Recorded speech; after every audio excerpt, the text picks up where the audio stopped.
Welcome to Alouettes Flightdeck, podcast dedicated to Montreal Alouettes football, presented by SportBuff. I'm your host, Tim Capper, along with the Maharaja of Mini Putt, Cliffy D. Hey now. So, do you actually live up to that? Not even a little. And my friends and colleagues will be the first to tell you that no, this guy should not be anywhere near a mini golf course. Yeah. Hey, I'm still counting it as being outdoors, getting fresh air, and exercise. Yes. Totally counts. Are you allowed to have any liquid beverages while you're playing, or is that kind of frowned upon? It's not like real golf. I mean, it's mini putt, but... Well, no, I mean, it's not necessarily frowned upon, but, we decided to save that for afterwards for the trophy presentation. Yeah. We decided to, that would be the time. That's probably the more appropriate time to be having adult beverages. Right. So what do you get then, if you're not the Maharaja? What do you get for a participation trophy? Laughed at. But you can't show that off to all your friends. You're only able to keep all those feelings buried inside until you all of a sudden it just comes out, or you have to see a therapist. Well, maybe one day we'll see. Maybe this is your therapy. Maybe, like sometimes I do feel so much better getting on the air, so to speak, and just letting it all out. I mean, normally it's in the form of a conversation about the Montreal Alouettes and what they've done on the field or off the field. Yes. But, I usually walk away from this podcast feeling relieved and, feeling like I've accomplished something. So, yeah, maybe in a sense, this is my therapy. That's good. That's good because, I would really feel uncomfortable if we had to continuously talk about your green balls.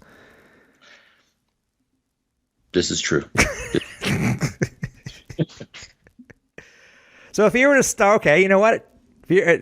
Since we seem to be on a roll and we're sort of into something, so if this were to be a therapy session, and you're relying on that couch there, no, it can't be a couch.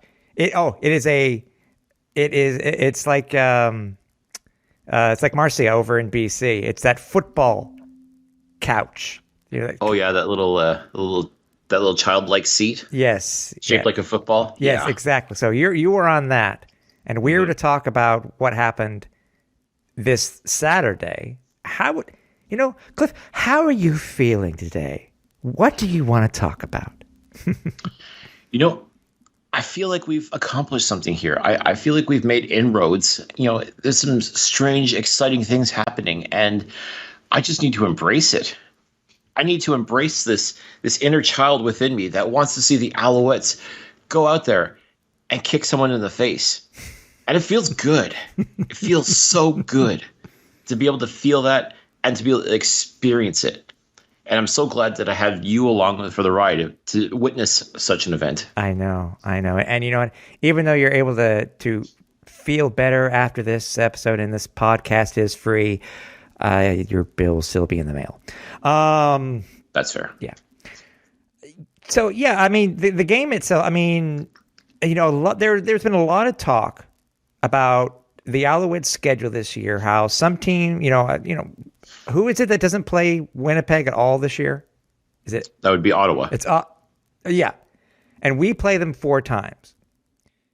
A lot of people are, some people have said that, it's not fair, and other comments, whatever they may be. And I've said from day one that if the Alouettes were to in order for the Alouettes to get into the playoffs, or at least have a possible chance at being in first place, they need to take advantage of these games, because you and I both know, being fans of football in particular, it is very hard to beat a team, twice in a year.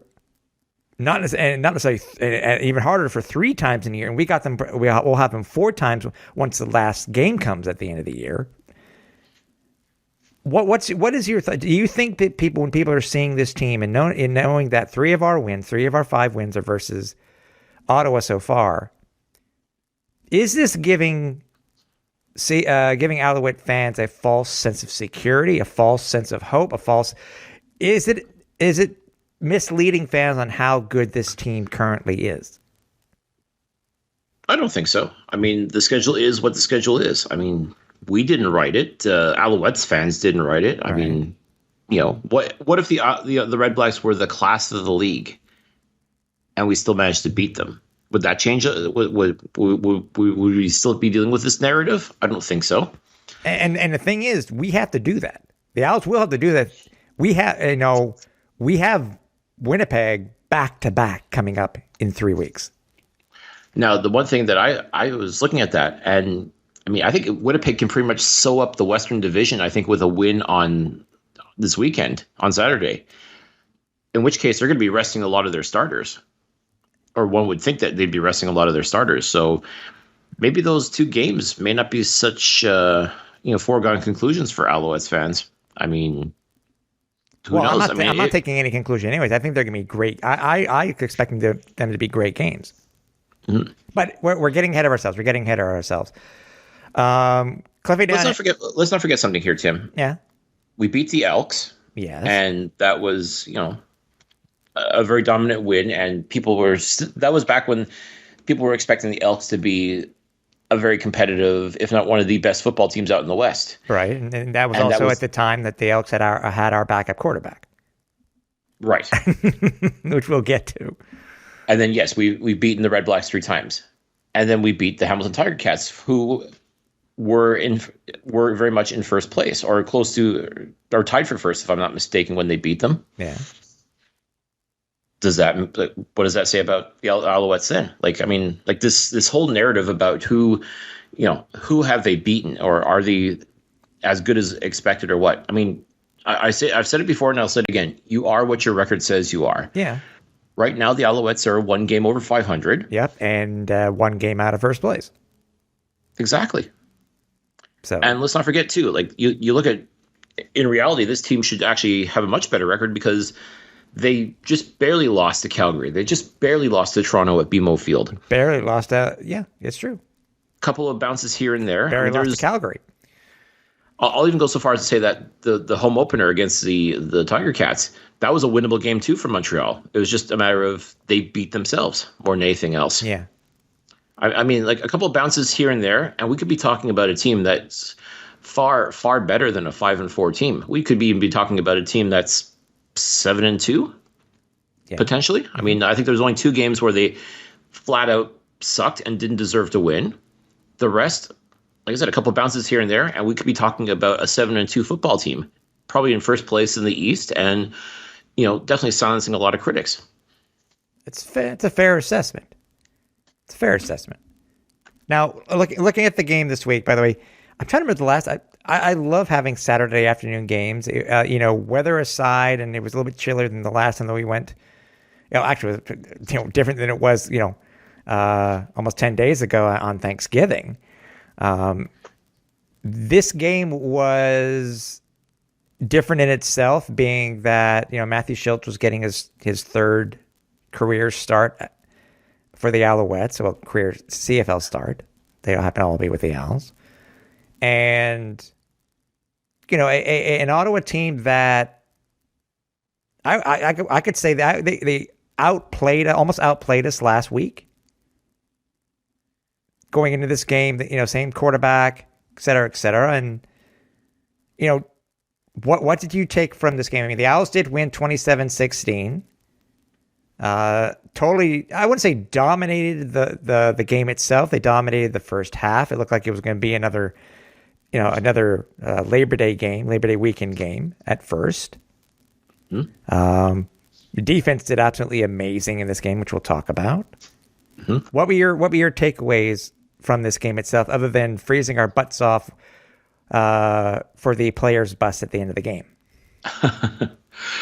Well, honestly, the one thing what I wanted to see was just what Matthew Shiltz was going to do in his 3rd career start, whether he was going to continue what he started on Thanksgiving Day when he came in relief of Vernon Adams, or was it going to be a repeat performance of what we saw in 2019, where he'd go in and he'd play okay, but then other things would come apart, like other aspects of the game would fall apart, and he'd end up taking a loss. And I think a lot of people were expecting that too. A lot of people really, truly slept on Matthew Shiltz. And I'm glad they did because they got shown. I mean, as far as I'm concerned, he played a great game. He did exactly what needed to be done to get the W. I mean, he wasn't perfect. Let's not get it twisted. He was far from perfect, but everything he did with precision. Every move he made was done correctly. He did everything that he had to do in order to help get this win. Mm-hmm. He found his receivers. He leaned heavily on Cameron Artis-Payne to run the rock. He even did a little scamper himself, scoring himself a touchdown in the process. I mean, yep.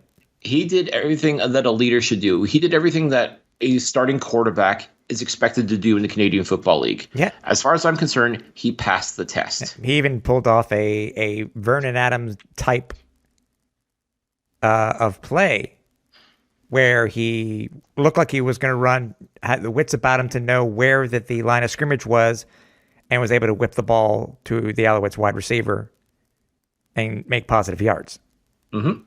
So he did everything. Now there were a lot into this. There's a lot into this game because going into the game, we thought it was going to be a 1-2 punch of William Stanback and Cameron Artis-Payne. And this is a question that we posed to Matthew Shiltz after the game itself, while we were talking to him social distanced, is that I can imagine because it came out. I think it was just about an hour before the game. Well, just more than that, about maybe 2 hours before the game started. It came over social media that William Stanback was out with food poisoning. Mm-hmm. Which, I'm sure that may have thrown the game plan for a loop, considering that you and I were both pretty well certain that it was going to be run the rock, and then throw some stuff in between. Yeah. So we don't know if there's going to be as much passing as there was, but still, when you heard that, what were your initial thoughts? Because I think the Alouettes put it out, I put it out on social media, etc. But what were your thoughts when you ended up hearing that Stanback was going to be out? Well, my first thought was, what dirty frickin' food was he eating in Ottawa that made him sick? Yeah. And let me know so I can avoid that place. Because I'll go to Ottawa every now and again, and like I said, we were there Labor Day weekend, and we were there this past Saturday. So we like Ottawa. Mm-hmm. So whatever the heck he ate, I mean, just let us know which restaurant so we could stay the hell away from there. Yeah. But as soon as we found out what was going on, that it was just going to be Cameron Artis-Payne, I'm like, okay, that had to have changed the directive a little bit for Matthew Shiltz and the Alouettes offense. But now we're going to see a lot more passing as far as I'm concerned. I'm like, great. You know what? Again, this is part of the test. This is how part of leadership is how do you handle adversity? And make no mistake about it, not having the CFL's leading rusher in the lineup is very much adversity. But how do you respond to it? Yeah, you lean on the guy that's there, Cameron Artis-Payne. You have Joshua Antoine, who can also run the rock pretty well himself. And worst case scenario, you go for a little run yourself. You take a nice little 22-yard scamper to the end zone, and you score yourself a touchdown. I mean, it's just a matter of you react the most positive way possible. You find the positive in a situation, and you make it work. You work your plan. Mm-hmm. You plan your work, and you work your plan. Yeah. And I think that's what Matthew Shiltz did this past Saturday, and the results speak for itself. Oh yeah, for sure. Yeah. Just to get it out there. Shiltz, 21 of 34, 61%. And once it was a little bit lower than that, but still 61%, 281 yards, an interception, which. That was ill-advised. Yeah, that one was just ill-advised. But give props to the defender though, and one touchdown. And what a touchdown! Absolute beauty to Jake Wieneke. In double coverage. In double coverage, no less. And how many times have we seen Vernon Adams make that throw and it gets picked off? I mean, once is too many, but that was my concern. Was you make a total gunslinger move like that, either if it pays off, it's great. If it doesn't, it sucks. And even I think all of us were kind of holding our breath to see, like, okay, was it picked off? Is it a touchdown? What happened? And sure enough, as soon as Wienecke emerged with the ball in his hands, yeah, we weren't sure. Oh my God! Yeah, I know. Just wow, what a touchdown! It wasn't the Geno play in Hamilton, but man, it was up there. Oh yeah, absolutely. And touchdown, Jake, man. I mean, he's man. The ball is just attracted to him. It's drawn to him like a moth to a flame. Yep. It's so wonderful to see. I mean, 8 touchdown catches he's had this year to lead the league. And I think that's incredible. 4 straight games with a catch. Mm-hmm. I think if I'm not mistaken, the next person with the most catches only has 4. I'd have to check. Like that's incredible. Yeah. I mean, like TD Jake, man, like he is doing the thing. The fact that he's not a household name yet in the Canadian Football League, he has to be, and I'm sure by season's end, he is going to be that guy. He's going to be up there. In fact, I'll go so far as to say that as far as like the most outstanding player for the Montreal Alouettes, you have to throw his name into that mix. Yeah, I agree with you on that one. Jake, 7 receptions on 11 targets, 114 yards and a touchdown. By the way, I like Julian Grant's average. 1 catch, 1 target for 55 yards, by the way. Can't beat that, 100%, man. Yep. BJ Cunningham, 2 receptions, 33 yards. Eugene Lewis, 5 receptions, 55 yards. Quan Bray, 4 receptions, 26 yards. And can't forget about, we were talking about Cameron Artis-Payne before, 19 carries, 83 yards, 4.4 average. This isn't this, William Stanback average is probably about a yard more per game.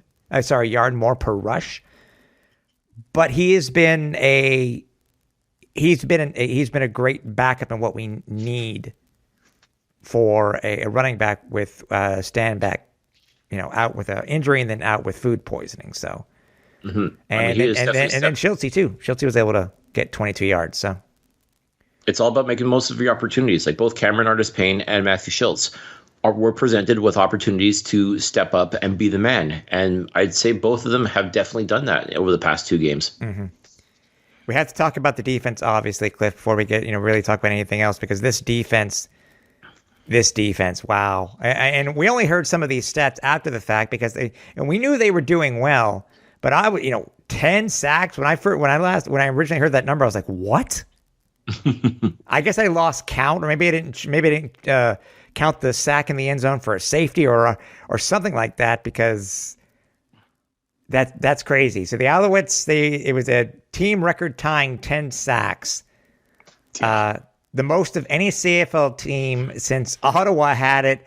Would you believe the same amount? August 30th of 2015 versus Saskatchewan. Yeah, it tied their team record that was set on October 5th, 1986. Incredible. Oh, and here's one quick other stat from the league. Since 1980, road teams have had only 10 plus sacks just 7 times. They did dominate. And without that question. And interceptions and turnovers aplenty. Yeah. I mean, the Alouettes put the wood to the Red Blacks. There is no question about it. This defense came to play, and they were fired up. And you saw Baron Miles, he was dealing out there. Mm-hmm. Like the plays he was calling, he knew he was going. He already saw these guys a few days earlier, so he pretty much knew what to expect out of this Red Blacks team, and he just brought the heat. Yeah, every time they changed the mentality too. There were a few hiccups, but where Ottawa was doing a couple of things. But I mean, the Owls just had it really from the get go. I mean, from first point when they were up 12-0, you got close there, but the Owls just coasted. Mm-hmm. No, that's the thing. Like they did all their scoring pretty much in the first half, and just went into prevent as far as I was concerned for the second half. But even then, they were still racking up the stats defensively. I mean, like I said, they put together a very good game plan against these Red Blacks, and I know they were playing a couple of rookie quarterbacks, and basically they ate their lunch. Simple as that. I mean, Caleb Evans basically absorbed 6 of the 10 sacks that Ottawa's quarterbacking duo endured that day. It was just absolutely incredible. I mean, like this defense has really come alive. Man, so much fun to watch. I mean, it's just incredible. Yeah, no, I agree. I mean, got a fumble, a recovery, 3 interceptions. Just a great day overall for the Alouettes defense, and I think they limited. They limited Ottawa to, it was 85 yards. I think it was 85 yards in the second half. I think that's what it was. Sorry, excuse me. 48 net yards and 5 first downs in the second half. And 1 field goal, I think. Yeah, and just 3 points.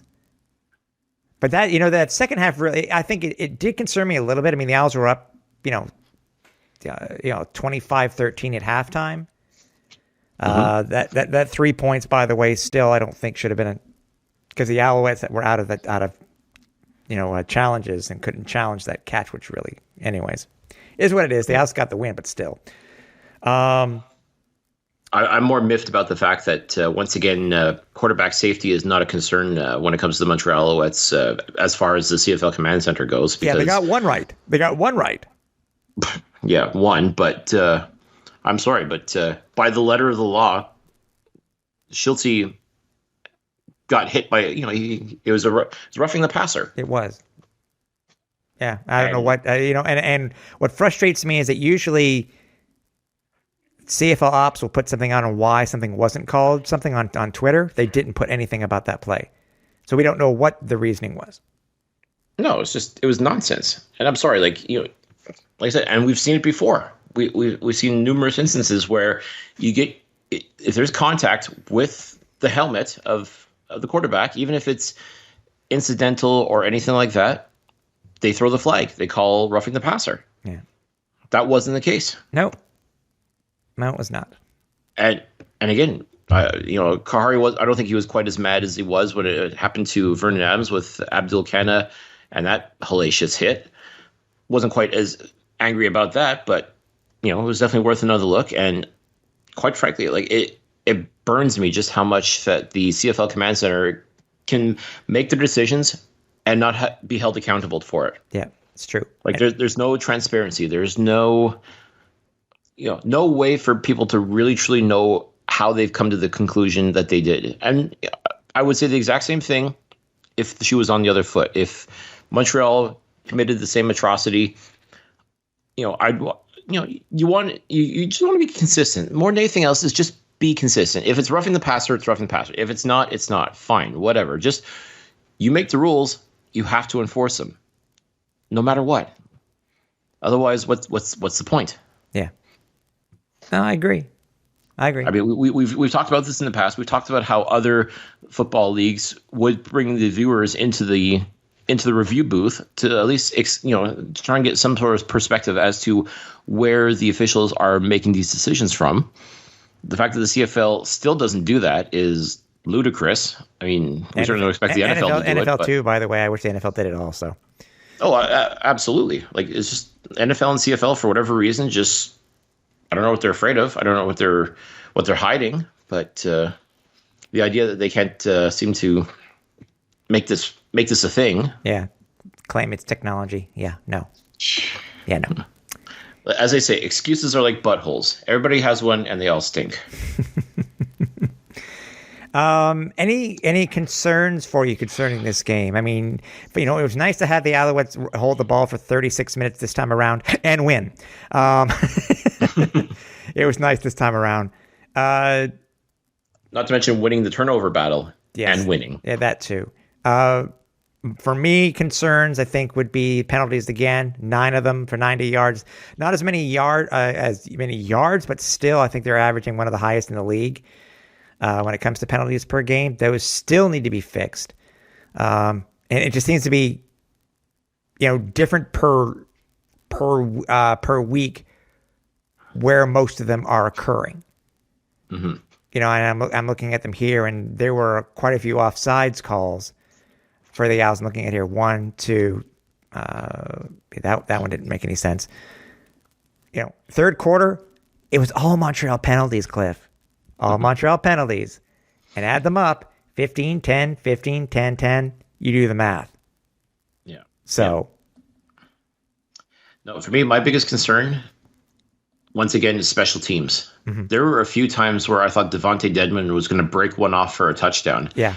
And it was just shoddy tackling. Before he got hurt. But yes. Yes, I will say that, because, in the second quarter, he did go down to injury and he was out for the rest of the game. And it's apparently still not looking good for him.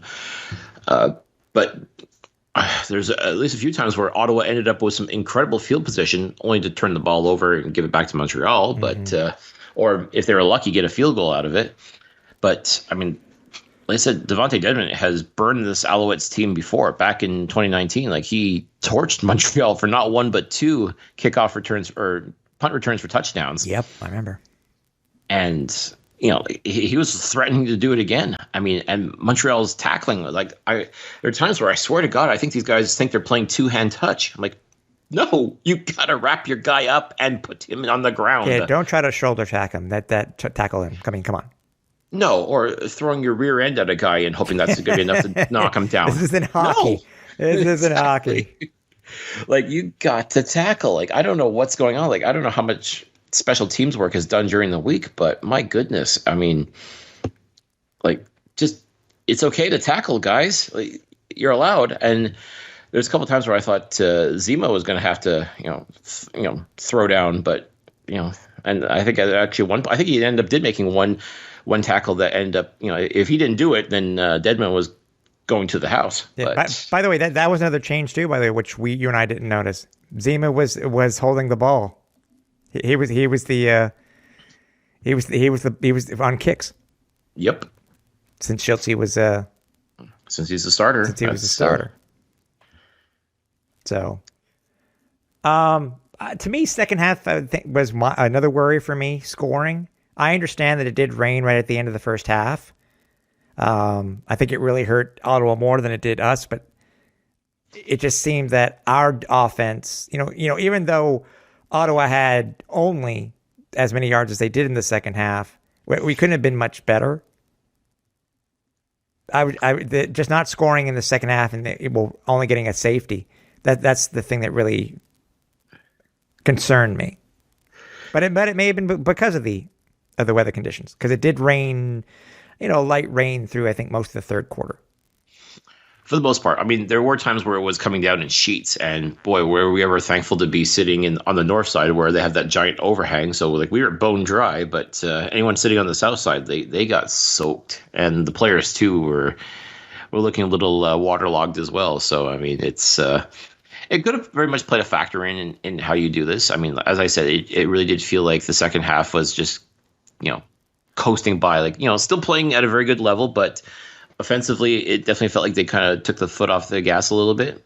And, when you're up by a considerable amount and your opponent is just, turning the ball over or just unable to really get any sort of rhythm going, then, you sort of get lackadaisical in that sense as well. So, I mean, it's not a recipe you'd want to follow each and every game, but maybe they just figured, okay, well, we just played these guys like a few days ago. We kind of know what to expect out of them. Right. I mean, they are who they are, and I think it's just more of a matter of just, let's get out of here with the win and not get hurt in the process. And by and large, they did that. They managed to walk out of Ottawa relatively unscathed. Yeah, that's true. And it's, again, things could be different. There have been some other interesting, things that have come across the wire concerning injury reports and stuff like that, which we'll be talking about in the Toronto preview. But yeah, consistency is necessary for the upcoming game versus Toronto. That's all I can say. So, no, without question. And I think I'm hoping that we're going to see that. I think now Matthew Shiltz, he got that monkey off his back. He finally got that first W. He was able to prove that he can lead a football team in the Canadian Football League. I think just now that he's gotten that out of the way, he popped his cherry, so to speak. Like he's gotten over that. Yeah. Now he can just focus on winning.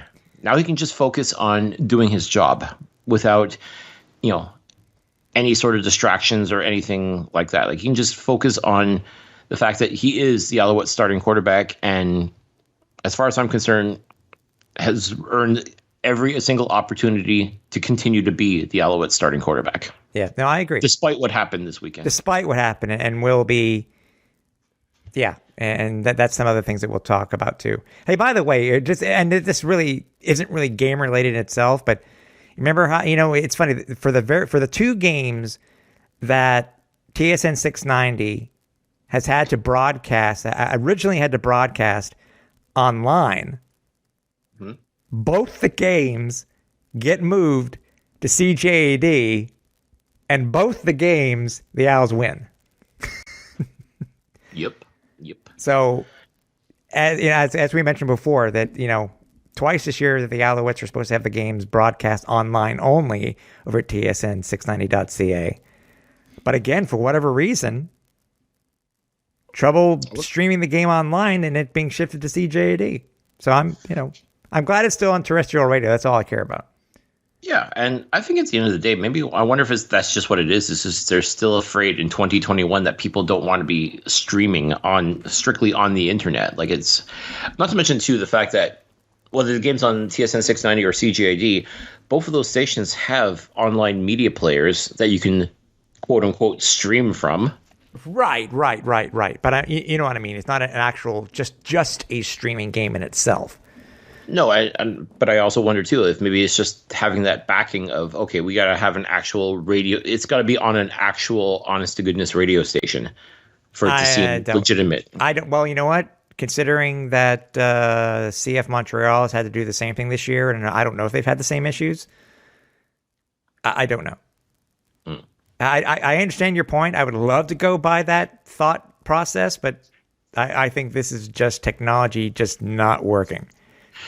But in 2021, you'd think. I agree. It's like every Sunday I'm able to, if I want to, I can go on to Sirius XM and listen to this, listen to my Steelers play on a dedicated Sirius XM station. While I'm not watching on TV, but it's on terrestrial, still on terrestrial radio in Pittsburgh. Right.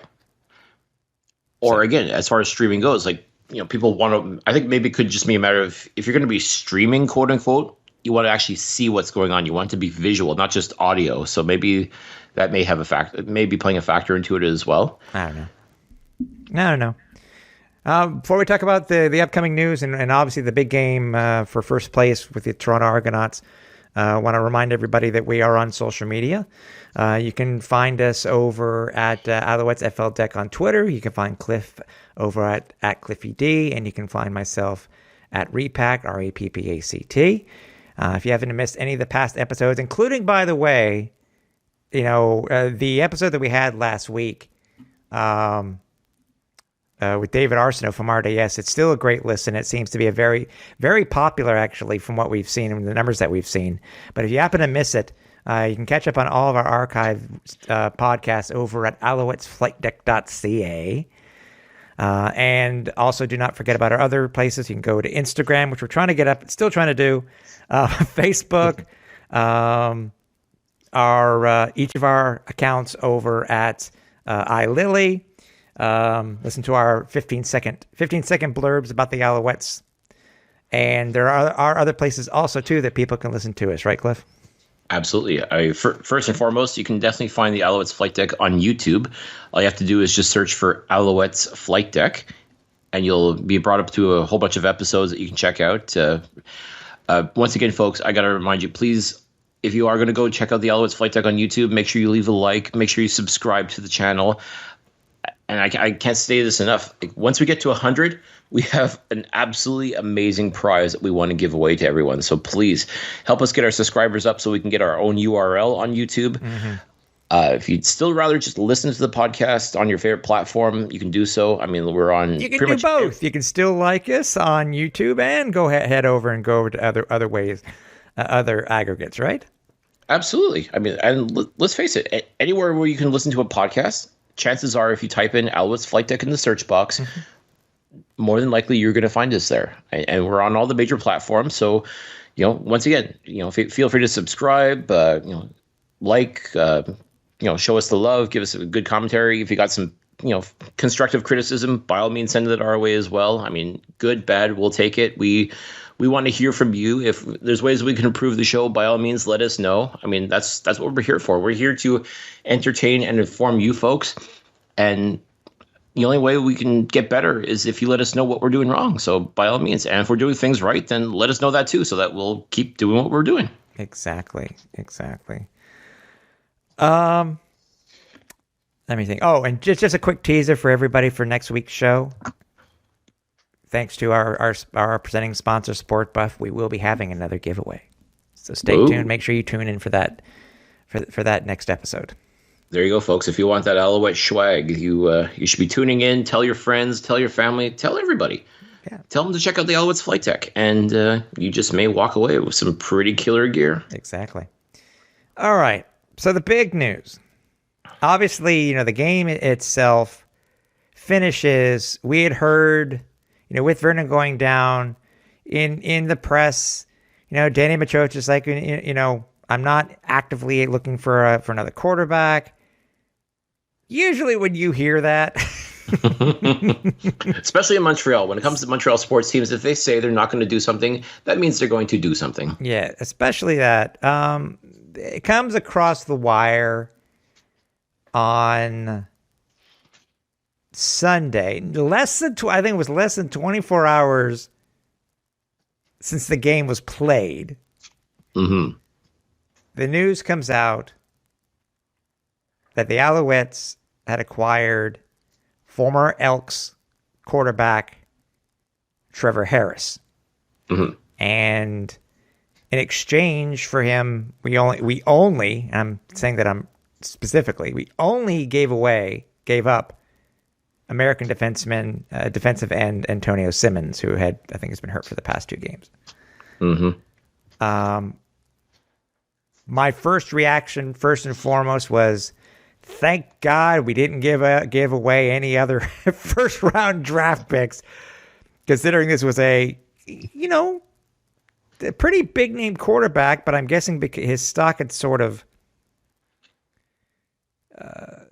soured. Had soured based on I don't know, because he was the third stringer. There might have been an issue between him and their GM. Depends on who you believe. Maybe it was because of a vaccination issue. I don't know. But we now have Trevor Harris as currently our backup quarterback. Well, not quite yet. Technically, because he's still technically in quarantine. Yes, hasn't had a chance to take the field. He will not be dressing this Friday against the Argos. No, Shea Patterson will still be the backup quarterback for the Alouettes at least this Friday. Yeah, Shea did good on his one short. I think just it came in on one short yard play, right? Was this one? When did he came in on? He did not come in. No, I thought he did at least one. Am I wrong? Nope. I guess I'm totally wrong. Anyways, I digress. Continue. Yeah. So no, Shea Patterson, if he's going to see any action, it would be this coming Friday. It will not be Trevor Harris. We will probably see Trevor Harris suit up though versus the Saskatchewan Roughriders next, or I guess it would be October 30th, not this coming Saturday, but the next Saturday. Right. That's when we'll more than likely see the debut of Trevor Harris in an Alouettes uniform. Yes. Thoughts? Which is understandable because also too, in addition to being in quarantine, he just got to Montreal on Tuesday. So I mean, like 2 days is hardly enough time to even think about learning all of the plays and everything like that. So, but Cliff, I know where you're going with this. Huh? I know where you're going with this. Go ahead. Let it out. Oh, but Cliff, wasn't this the same team? Well, not the same front office, but wasn't this the same team that happened to start a certain someone by the name of Johnny Football after how many days of being on the team after being traded to Montreal from Ottawa, from Hamilton? Yeah. Well, he didn't start, and he was dressed. He was dressed. They trotted him out there in a uniform, but he did not see the field, thank God. No, that just gave the asshole fans enough time to say we want Johnny. Yeah, and these are the same fans that now love Vernon Adams, but they were, ready to throw him out. They were disrespecting Vernon in that start. Yes, 100%. And those fans, quite frankly, can go suck a lemon. Because look what's happened now. I mean, thank God, Vernon Adams was able to get past such nonsense and become the leader that we always knew that he could be and beyond. Yeah. So now I am just glad. It seems to be that we have a head coach who knows the right thing to do. And this is the right thing to do. I'm very surprised we have, but I understand the reasoning because he is Trevor Harris is he's a veteran. Mm-hmm. He played okay, for part of the year. He just fell on hard times and no matter what the other issues were. But again, as I mentioned in my Lily earlier this week, this is Matthew Shiltz's team. Matt 100%. earned this spot at being the starter, and because he was the backup. Mm-hmm. So this isn't TO where they didn't know what they were doing. They weren't sure who to start. Anyways. But any thoughts, though, on Harris coming? Because, we hear the whole thing where he went to the States, and I'm just going to say this and put it out there, and I'm going to leave it as such. Where, there was a potential issue. I don't know why it becomes so politicized. I understand that we want to know what status is, considering that the Alouettes are one of the top teams, and it seemed to be the top teams in the league, where, the vaccination rate is one of the highest in the league. And coming from a team in Edmonton, which, as everybody remembers, you had, 14, 15, 16, 17 players that had COVID. The whole question about was he vaccinated, it came out, John Lube reported today that no, he didn't get it, but something changed his mind when he went on the bye week in the States. He said he needed to do what he wanted to do. I understand and all that's what it is, but I'm just going to say I'm still skeptical. I understand it's your choice to get it done or not, but with these days, businesses are asking it to be done. Anyways, I'm gonna stop there. But it's what were your initial thoughts when you heard this that we had acquired Trevor Harris? Well, my concern, among many, is the fact that, as you said, this is Matthew Shiltz's team now. I understand you don't want to go into the playoffs without, to not have an experienced quarterback for the playoff run is definitely a concern. I mean, Matthew Shiltz is definitely an experienced CFL quarterback. Shea Patterson is not. So to be able to have, knowing full well too that there is very much a possibility that we don't see Vernon Adams again for the rest of this season. That's tough. That's a very bitter and tough pill to swallow. Right. So I understand why Danny Machocha felt like he had to make a move. He had to bring in an experienced CFL quarterback, even as sort of an insurance policy. And that's how I look at Trevor Harris, is a very expensive insurance policy, because it cost us Antonio Simmons, who I still believe can be a force. I mean, this season he's been dealing with injury issues, so he hasn't exactly been able to be the dominant force that he was in 2019.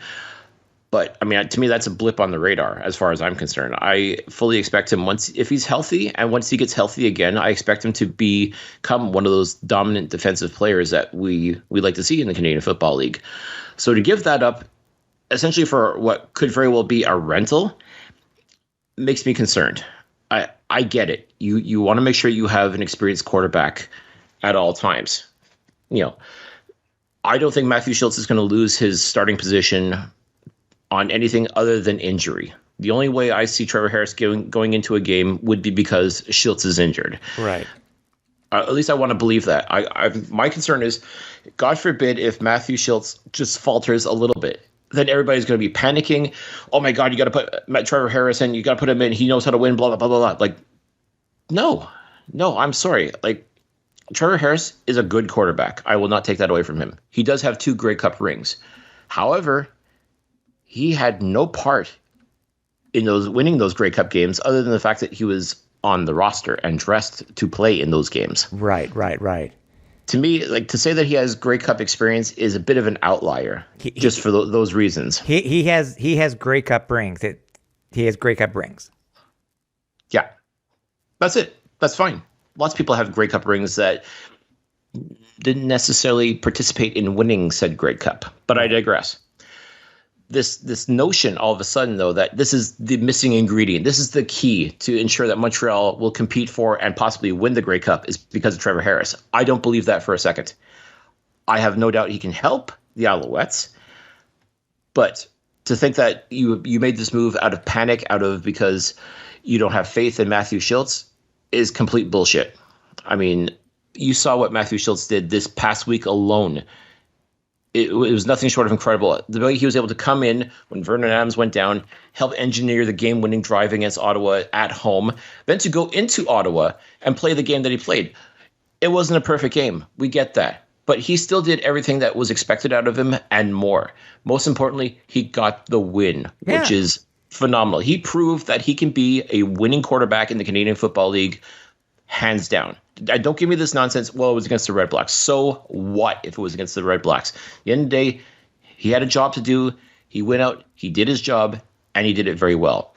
Now, if Trevor Harris can come in here and help this team, that's great. But to anoint him as the starter, to put him into the lineup, to, all this other nonsense, when quite frankly, he was a healthy scratch in the last Edmonton Elks game. And to me, I'm at a loss of words when people start making him out to be like the missing ingredient for the Alouettes Grey Cup run. That's not the case. I mean, yes, having an experienced quarterback is important, but having Trevor Harris doesn't equate automatic success. The Alouettes were successful without Trevor Harris. If anything, beating Trevor Harris that first game kind of helped lead the Alouettes to the path to where they are on right now. Again, my concern also too is, he's come with a very high price tag. I mean, if the Alouettes, and I'm still trying to see if I can. And now it wasn't mentioned in the press release, and obviously the CFL never happens to mention. Only at Major League Baseball actually does this. I'm curious to know how much of his salary the Owls would be paying on this. Was it just a straight up 1-for-1 trade? Because how much was Simmons being paid? I don't think it was not nearly as much as what Trevor Harris was being paid. no kidding. Trevor Harris is one of the top 10 paid quarterbacks in the league. Yeah. I'm curious to know how much of his salary. Yes, mind you, it's prorated, and yes, where we are. But how much of that is Edmonton going to be paying? Some of that? Are we paying all of it through the rest of 2021? See, this is a good question. I think which I can't get the answer for. Right, because I mean, anything financial is always. Well, no. Even the people that I frequent, I can't get any answers, or nobody knows, or nobody's making nobody. There's a cone of silence, and that's typical. I mean, when it comes to things of this nature, but I mean, again. Once the season's over, the Alouettes are going to have to make a very big decision. Mm-hmm. Do you keep Trevor Harris and that high price tag, knowing that you have Vernon Adams, you have Matthew Shiltz, who, again, doesn't cost nearly as much, but, I mean, now the question becomes, do you keep VA or do you get rid of Harris? So in which case, as I said, he just becomes a very expensive rental player. Yeah, because you can cut them. That's sort of like what they do. There are hired guns in Major League Baseball, Cliff. I mean, the Jays did it. The Jays even did it during their runs for the World Series back in the 90s. Mm-hmm. That's what the trading deadline's for.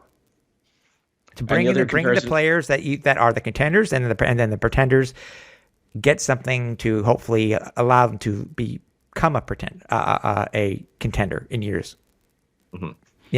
In future years. Yes. What I also take umbrage with is the fact that he's being compared to Zach Collaros. Again, the sense that Jesus, I've seen that too. It's like, I roll my eyes so hard.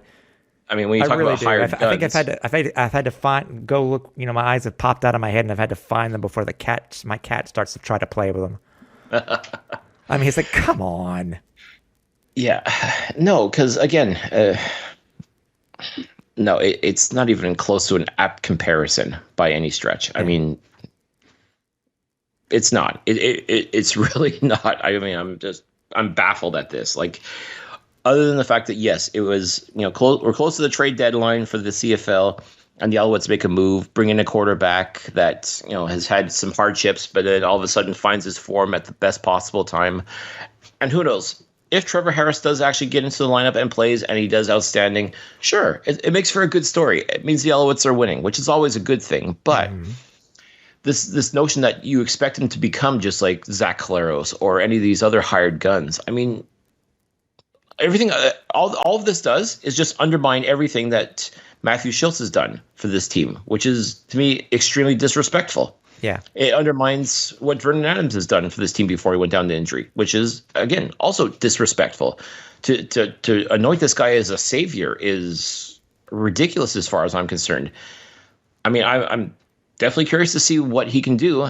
If he says he's ready to help out the team no matter what. If that means being in a backup role, if he really is truly that insurance policy that if Matthew Shiltz gets hurt, he can step in and do the job. Okay, I mean that's fine. I mean there was also concerns too until recently about his vaccination status. Yep. Which as I mentioned before, I'm still questionable of it too, even though it's come out what it did. Anyways, continue. Sorry. Well, I'm trying to get off that. Because yes, I understand. Anyways, continue. Well, and again, my understanding is that one of the conditions Machocha had said was that Harris has to be vaccinated. So if that was the case, and listen, I'll take it at that. If he is vaccinated, then fine. That's great. Because again, my concern too, knowing that he wasn't vaccinated, was okay. The Alouettes have one more road game in Winnipeg to play.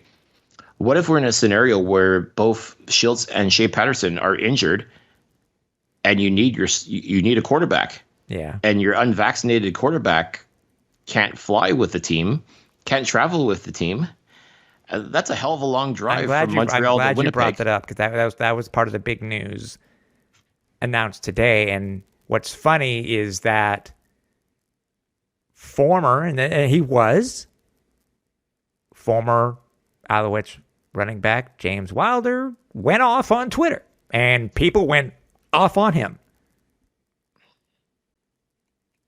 As they should. I mean, like again, he's entitled to his viewpoint, and maybe the fact that he's playing for Edmonton, who has no hope in hell of making the playoffs, that could be also a deciding factor as well. But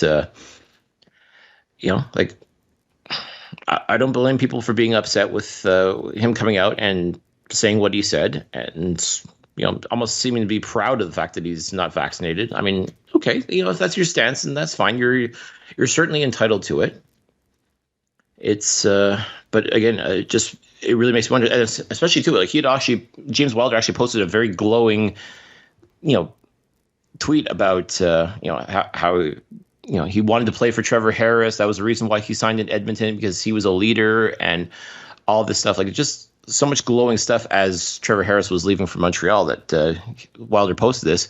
The fact that now we find out that he's unvaccinated, and Harris is just recently vaccinated, as well as Brock Sunderland, the general manager for the Edmonton Elks, is not vaccinated either. Like, there seems to be it really makes you wonder what the hell's going on in Edmonton. And that's why part of me wants to give Trevor Harris the benefit of the doubt as far as how much of Edmonton's current woes are on him, and how much of it is just the fact that, quite frankly, it's a tire fire over there. It's been all season, just one thing after another when it comes to the Edmonton Elks. So maybe it's just a matter of, now that he's going to be in a different environment, and an environment that is, as far as I'm concerned, focused on winning, how is he going to be able to contribute to that? What is Trevor Harris going to be able to bring that is going to help Montreal stay the course to where they are now, where they've found success.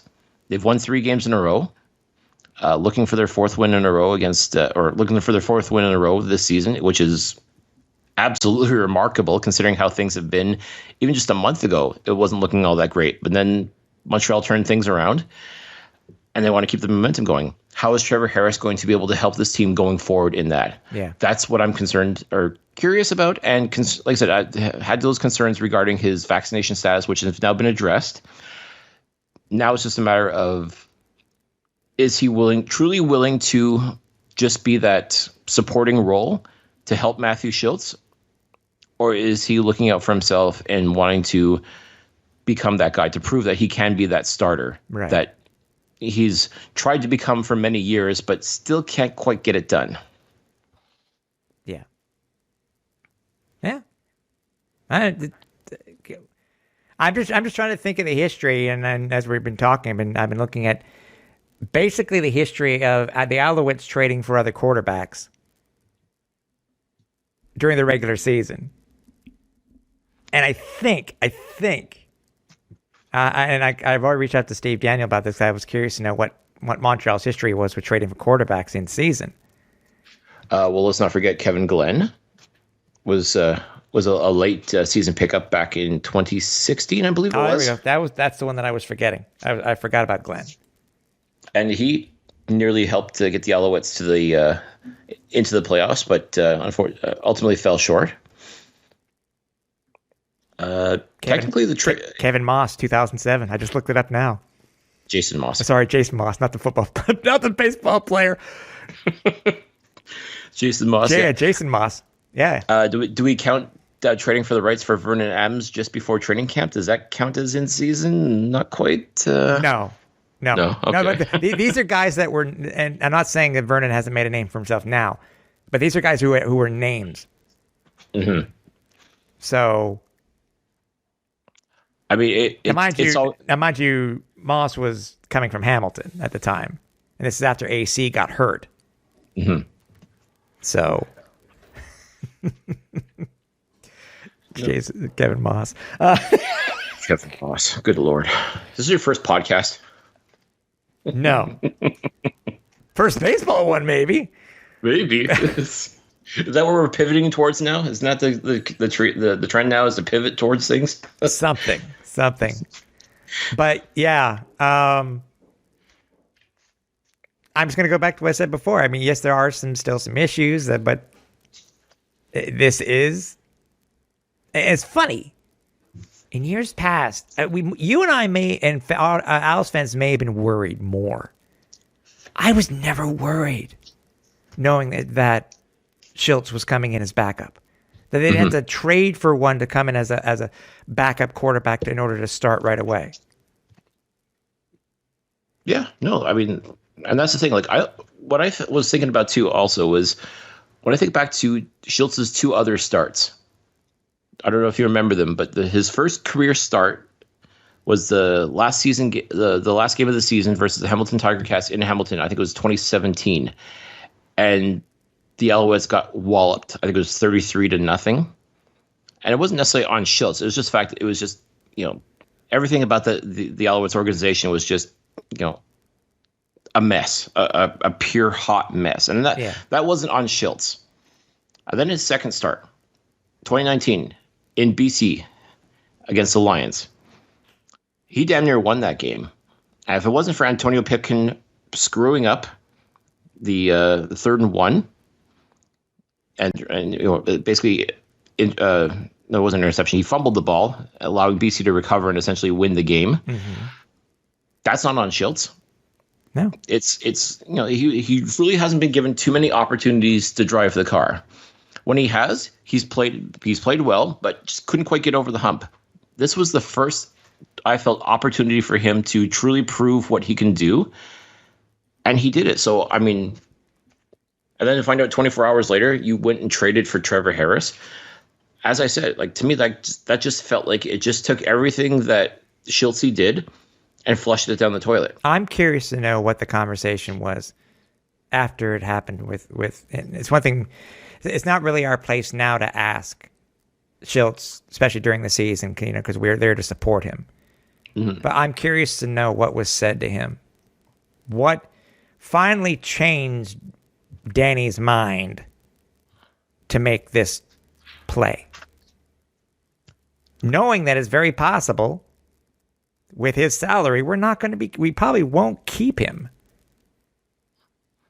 I'd be floored, quite frankly, because again, you've got VA, you've got Harris, who are making similar money. Like, By the they're way, both didn't Harris say, by the way, just to, sorry to interrupt you, didn't he also, I think it was also reported that he almost came to Montreal in free agency and was in 2016? I think I read. Yeah, he had that conversation. I believe 2016, they'd inquired about him. Yeah. So. And then it was ultimately Ottawa that swooped in and nabbed him. Yep. So and he did a fine job backing up Henry Burris, able to win the Grey Cup that year. Exactly. But ever since then, this is so similar. Now, mind you, the Owls didn't trade for somebody when A.D. Mack played. A.D. Mack, again, I mentioned a couple episodes ago, how similarities are almost identical. With the amount of years being a backup. So, yeah, he wasn't given the. I'm hoping this is done right, Cliff. So far, it looks like it is. So far. Mm-hmm. Well, I think Kahari realizes what he has with Matthew Shiltz as well. And the fact that Shiltz was able to step into what is essentially Vernon Adams' offense, like an offense built for Vernon Adams, and still work it, not 100%, but still. Yeah. He still were able to work it and make it his own at the same time, which to me is incredible. I mean, that just speaks to the hard work that Shiltz puts in every year. Yeah. And we've seen it. And we've been waiting for him to get his opportunity. And we knew, just give this guy a chance. He can do it. He can do the job. Yeah. And now we're seeing it. And if he go, again, I fully expect him to go into this game on Friday against the Argos. And I'm not going to guarantee a win or anything like that, but I expect Matthew Shiltz to do exactly what he did against Ottawa. Just go in there and work your plan. Yep. And I'm fairly confident he's going to come back out. He's going to come out of it a winner no matter what. But I mean, as I said, the only concern I have though is now his mindset as far as, okay, well, my team says they believe in me. They've given me a chance to prove myself, but now they went ahead and got this dude who, has won Grey Cups. He's, been a starting quarterback. Is being paid like a starting quarterback. What am I supposed to make of this? Mm-hmm. I agree. I definitely think, though, that there's a big part of me that welcomes that competition from him. That's just the kind of mentality that he has, is that I think part of Matthew Shiltz is welcoming this. Okay, fine. You want me to prove myself again? I'll do it. And I'm fairly confident, Tim, that he's going to go out on Friday and he's going to ball out because we expect him to do that. We expect him to be the leader now. This is his team now. For the time being, this is his team. And I will say, the only way truly that I expect to see Trevor Harris in the lineup is if Matthew Shiltz gets hurt. Yeah. Simple as that. Who is it that said that the Owls were just worried? I remember hearing that. I remember because I heard it a couple of times. That it seemed like every play on Saturday, Owls fans were just hoping that Shiltz wasn't going to get hurt. He's waiting for that next play for him to go. Where did I hear that? Because I heard it, and obviously it's stuck in my head. Anyways. Shiltz, we're behind you, buddy. For sure. 100%. I mean, we've had Matthew on the show. He's just an absolutely great guy. I mean, on and off the field, he's just a class act, 100%. You've heard it in the interviews we've had with him. We've had numerous encounters with him. I mean, just like I said, absolutely good dude on and off the field. There's no question in my mind. This is his team now. He's not just keeping it warm for Vernon Adams. This is very much his team as well. That's right. And if Trevor Harris can come in and help this team, I am all for that. Make no mistake. I want this Alouettes team to win, whether Trevor Harris is quarterback or not. But as far as I'm concerned, this is very much Matthew Shiltz's team, and you're pretty much going to have to take it from his cold, dead hands as far as I'm concerned. And by the way, we talked about it, finally came to me. I'd forgotten. You know why? Now I remember, now that you mentioned about, I know I'm backtracking here, about Kevin Glenn. He became the first quarterback in CFL history to start against the same team in consecutive weeks for two different teams. That's right. He did that. So, quickly, go over some of the transactions. Quite a few. I think what's funny, by the way, is that, we pick up another quarterback on Sunday, and then the Owls pick up another one on Monday. Do we know anything about Austin Simmons? He's a quarterback out of South Dakota. I honestly don't. He's not been in camp before with us, has he? No. No, it was Dormandi who had been in camp before with the Alouettes. Okay. And he also, too, was added to the practice roster. Yep. Also, Deandre Wright was released. Deandre Wright, yeah, he never got a chance to even get dressed for a game, which is unfortunate because especially too with the issues that have been going on in the secondary, I definitely think Deandre is definitely that guy that can come in and help contribute to this team. But I guess for whatever reason, it just didn't work out. As far as getting a chance to come in and play, but it's unfortunate because I'm still very much a big fan of what he can do, and I still think he can definitely help contribate to a team. I mean, he's won a Grey Cup ring too, so yeah. I mean, why you wouldn't have given him a chance, I don't know, but I guess the coaching staff can answer that question better than I could ever hope to. Yeah. Austin Simmons he looked like he was in camp with another team because his picture currently on the CFL website, it looks to be in a Tiger Cats uniform. Could very well be. Could be wrong, but I don't see. Well, unless South Dakota wears black and yellow. I doubt if they have the CFL logo on their collar. Fair enough. I guess that answers the question. Yeah. Also, as I said, was it? I can't even pronounce it. Who was the one that was also added on the 19th? Manessa Bailey. Yeah, that's it. Yeah. Thank you. Yeah, wide receiver from Morgan State, and dude clocked, I think, 439. Yes, I heard about that. Crazy. That's crazy stuff. Yeah, he's got some wheels. So, again, with Mario Alford still on the 6-game injured list, I'm wondering now, too, like, considering Darius Pickett has not really done a whole heck of a lot as far as returns go. No. Greg Reed's been okay, but you still want someone with that burst, someone with that speed. Even Quan Bray has tried some, I think, on returns too. He has, and again, these guys have done okay, but not outstanding. Like I said, certainly not compared to Mario Alford. So, I mean, not having him in the lineup is definitely tough. So I'm wondering if this may be that secret weapon that the Alouettes are going to bust out maybe towards the end of the season. Yeah. Once he gets in and gets the playbook down, get someone with that kind of speed in the lineup. Very possible. Very possible. Could be fun. Okay. Here's the interesting stuff now. Obviously, we got the Toronto game coming up on Friday. Huge matchup. It is essentially a game for first place. And as you and I both know, Cliff, the Owls and games for first place have not gone so well in the recent future. What right now frustrates me and what concerns me the most at the moment is the injury report.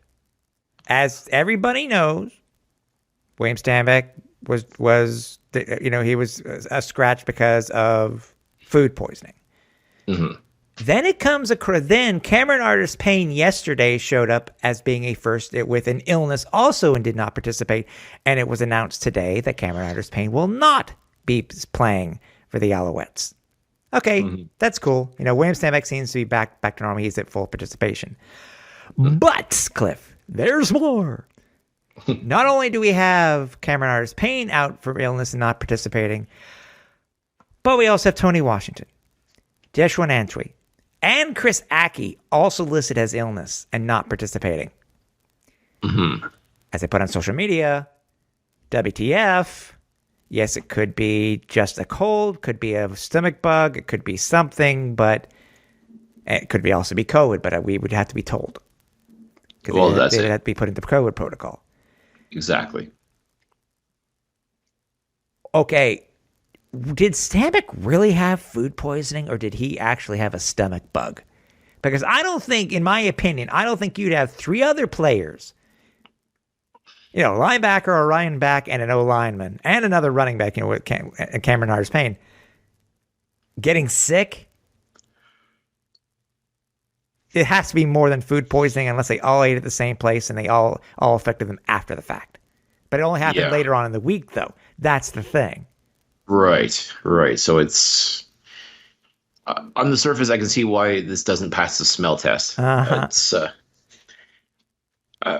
my hope is that this really is just like, I mean, it's change of weather. I mean, like, people still get colds. I mean, it doesn't necessarily have to be COVID. I know things have, like, the number of cases of flus and colds have gone down considerably because people are washing their hands and wearing masks and, making sure not to spread germs. So you're not seeing, until recently, you weren't seeing too many cases of like the flu and that. So it's very possible that that could very well be just, that's all it is just a flu or a cold that's going around.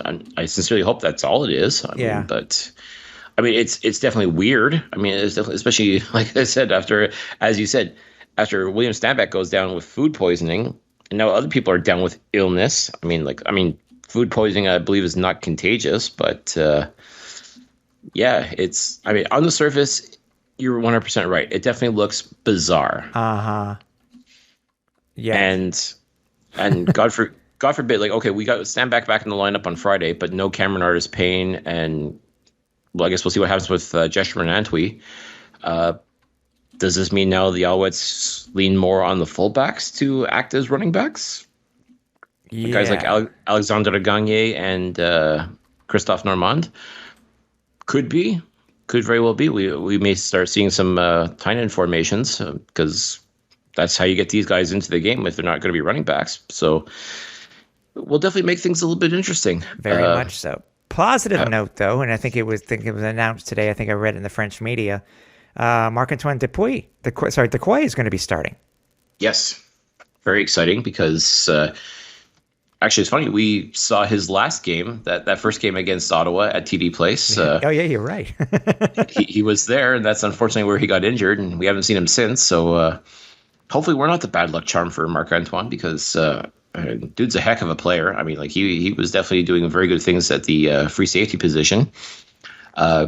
So now the question becomes, what do we do with Ty Cranston? Because he's been filling in the role very nicely, I might add. I mean, not perfect, because as I said, the secondary as a whole has been a lot of hit and miss for the past few games. But maybe with Decoy in there, you switch Cranston over into the boundary for as a halfback or even a corner. But I guess we'll see what happens. I mean, I'm hoping now with Decoy back in the lineup that'll help settle things down a little bit more.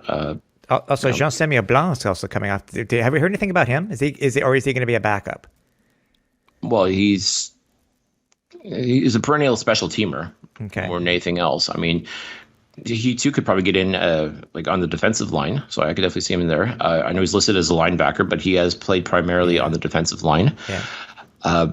To me, though, I think it's just more about being a contributor on special teams. I think that's where we're going to be seeing a lot more of him if he does actually dress for Friday's game. Yeah, and then an interesting one that popped up just today is BJ Cunningham.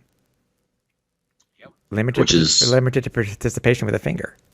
Yeah, so like I said, hopefully that's just a very minor thing because, I mean, he's been catching some pretty good passes off Shiltz. So I don't know if maybe Shiltz is putting a little too much mustard on those passes, but and all of a sudden it's like, dang, like just, sometimes you catch you just catch the corner of your finger and it just kind of bends the wrong way for a little bit. And it's like, not fun. So I'm hoping that's all it is. I hope it's just a minor thing because, I mean, when BJ is healthy and ready to go, I mean, like he's been a very solid contributor for the past few years, especially this season too. He's made some outstanding catches of his own. So I mean, this is the opportunity for him to stay in the lineup and really help out a guy like Matthew Shiltz in order to put points on the board. Exactly. Thoughts on this game? At least right now, Toronto is a 1-point favorite on the road.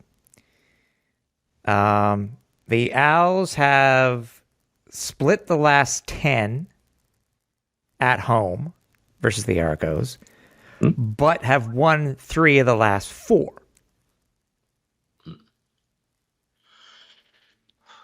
Well, and we know it's going to be Macbeth starting, and Macbeth did have a pretty good game versus the Alouettes the last time they played.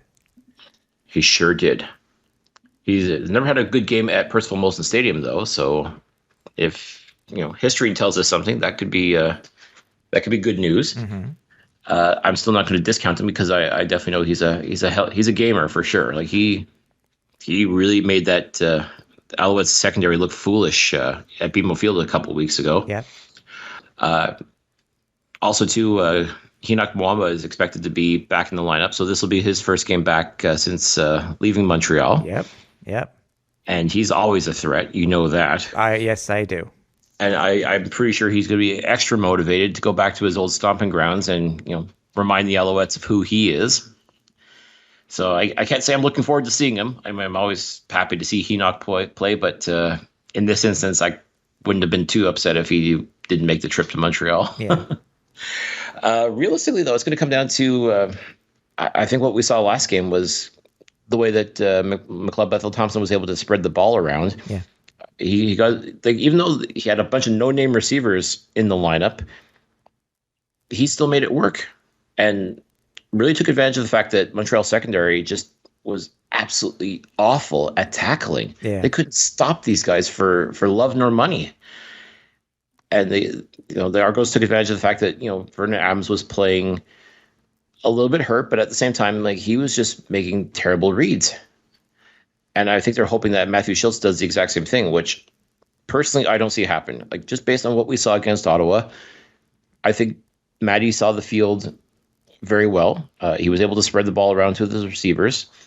I expect him, once again, to lean on his running back. This time it's going to be William Stanback, and I think Stanback is going to reclaim his throne as far as the running back for the Alouettes, and also pad his stats a little bit too, and make sure that he stays as one of the top rushers of the Canadian Football League. People need to remember too, the last time that Stanback played against Toronto, 19 rushes, 133 yards, and a 7.0 average.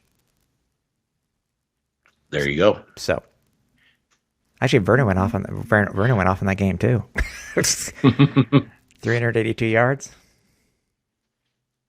No, and I definitely think it's going to be a very competitive game. I'm not going to go out and say that the Alouettes are going to win easily. No, they may not even win at all. But right. I think that it'll definitely be a very tightly contested contest. I think it'll be a high scoring affair, and I think it's going to be a lot of fun too, to be honest with you. This is a game, again, this is one of those games that the Owls, in my opinion, have to win.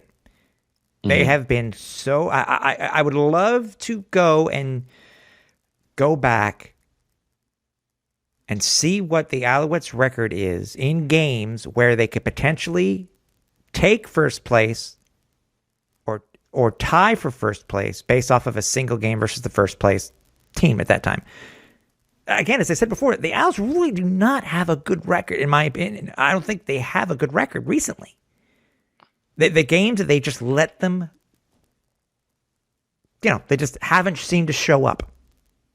This is the game, in order for the Alouettes, if they have any chance, based on their current schedule that they have left in the season, any potential chance at winning the East, they have to win this game. They have to win this game. Because if not, then they've lost a season series to Toronto. And they will be 2 games back, with Saskatchewan and Winnipeg coming up over the next 3 weeks. Right. And Saskatchewan, they're kind of reeling right now. They're playing Calgary again on Saturday, who they've lost the last 2 games to. Or was it the last 2 games, or something like that? Well, they lost 2 games to Calgary in any event, and then we'll see what happens in this 3rd game. But now mind you, this is Saskatchewan going to Montreal. Could be a different story there, but they're kind of reeling a little bit.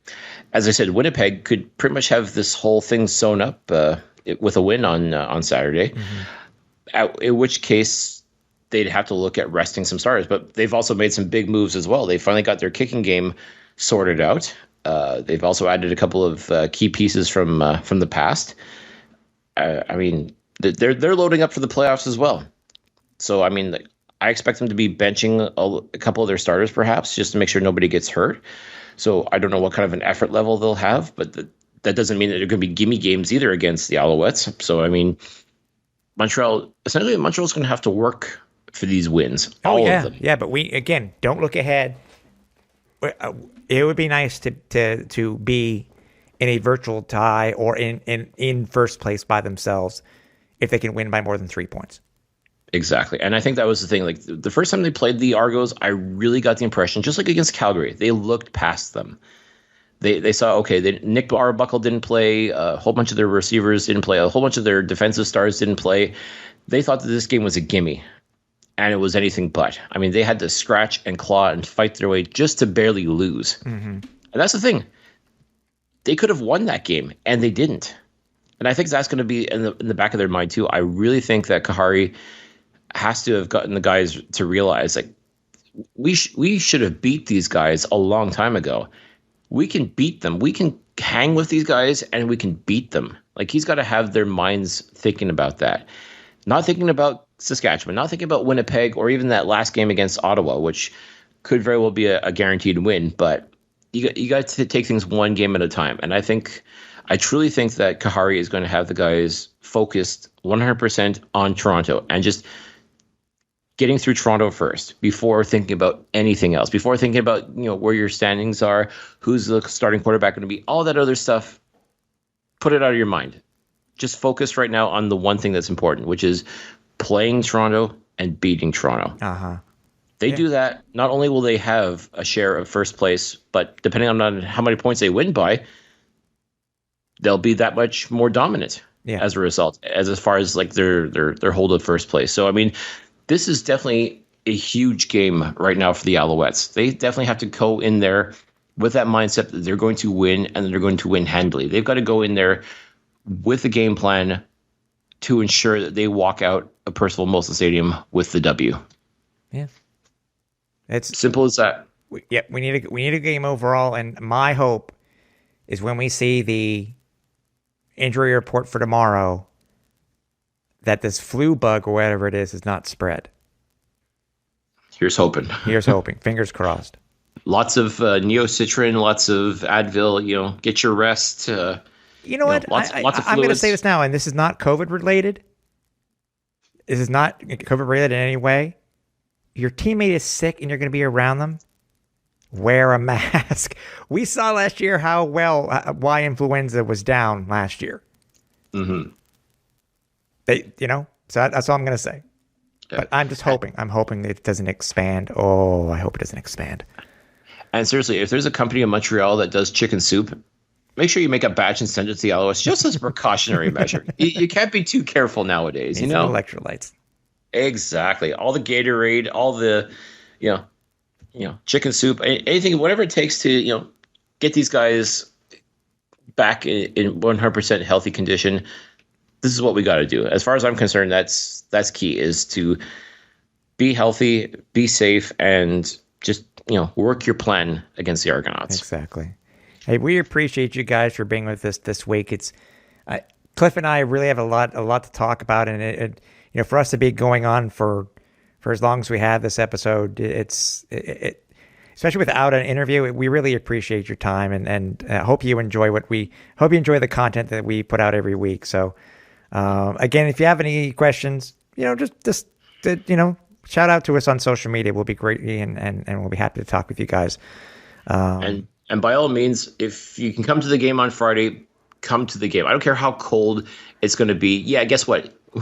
We're in the fall now, folks. This is football weather. So bring a coat, bring a tube, whatever you have to do. Just come out and support this team, because look what they've done. Look what they've done this season. I mean, it's remarkable how this team has not only survived, but they've thrived. I mean, they're a 3-game winning streak. They're fighting for first place. I mean, what more do you want? Come out and support your team, folks. I mean, that's not too much to ask as far as I'm concerned. You got to wear a mask, bring your vaccine passport, bring your woolies, whatever it takes for you to get into Percival Molson Stadium on Friday. If you can, by all means, do it. Your woolies, I love it, dude. Well, listen, I mean, the summer is over. It sucks, but I mean, this is football weather, folks. For the first time, you actually may see Cliffy and I, if you're looking forward to the game. Both of us may be breaking out our throwback Delta jackets. So nothing like satin Delta logos and Alouettes football, baby. Listen, it's got to be done. It's got to be done. Got to stay warm first and foremost. Exactly. But if it would be stylish at the same time, spooning with you. I am so sorry. We'll see. We appreciate you guys for staying with us this week. And we'll be back next week, hopefully with some positive news and talk about the first place Montreal Alouettes. But for everybody here at the Alouettes Flight Deck, for Cliffy D, I'm Tim Capper. We're on Final Approach. Spooning. Good Lord.